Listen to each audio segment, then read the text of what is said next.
ক্ষমতার রাজনীতি সহজ নাকি জনগণের রাজনীতি সহজ, কোনটা? আসলে জনগণের রাজনীতিটা সহজ, কিন্তু জনগণের রাজনীতিটার সুযোগ তো আমরা করতে পারতেছি না ক্ষমতার দাপটের কাছে।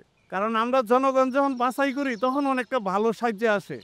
এখন ক্ষমতায় যাওয়ার পরে সে যে পল্টি দেয়, এই জিনিসটা তো আমাদের সামাজিক ওই যে ক্ষমতা পাওয়ার পরে যে বদলে যায়। হয়ে গেছে, সামাজিক ব্যাধি হয়ে গেছে এটা আমাদের। যে দল এটা কমিটমেন্ট করবে আমরা প্রতি বছর আমরা আমাদের সম্পদের হিসাব, আমাদের ক্ষমতার অপব্যবহারের হিসাব এরকম জনগণের মাঝখানে বৈশা প্রত্যেক বছর বছর যদি দেয় তাহলে তাকে পরবর্তী বছরের জন্য চিন্তা ভাবনা করতে হবে। তো আমাদেরকে স্বতন্ত্র থাকতে হবে, জনগণকে অ্যালার্ট থাকতে হবে, তারপরে সেটা জবাব দিয়ে আমরা আশা করতে পারে।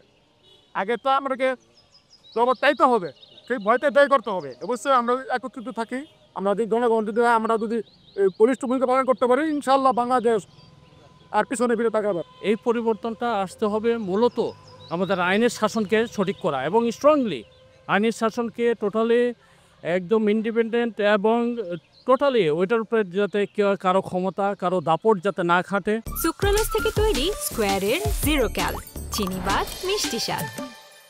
আমার মনে হয় এইবারে নির্বাচনের সময় এসছে মানুষের সঠিক যোগ্য প্রার্থীকে ভোট দেওয়ার।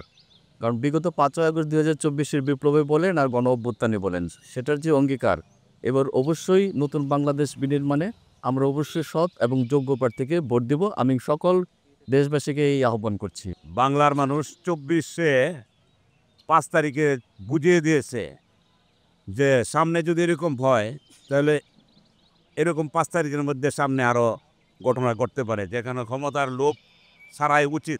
আর আমরা যেটা চাই যে নির্বাচনের পরে আসলে সেবাটাই যেন আসলে মুখ্য হয়। সবচেয়ে বড় বিষয় হচ্ছে যে মানবিক হওয়া। হ্যাঁ, আমাদের এইটা নির্বাচনের বিষয় নিয়ে আমরা কথা বলছি, আমাদের সমাজের প্রত্যেকটা জায়গায় যে যেখানে আছি আমাদের একটা খুবই অভাব, আমি সেটা করি যে মানবিকতার খুব আস্তে আস্তে এই লেভেলটা নিচের দিকে নেমে আসছে।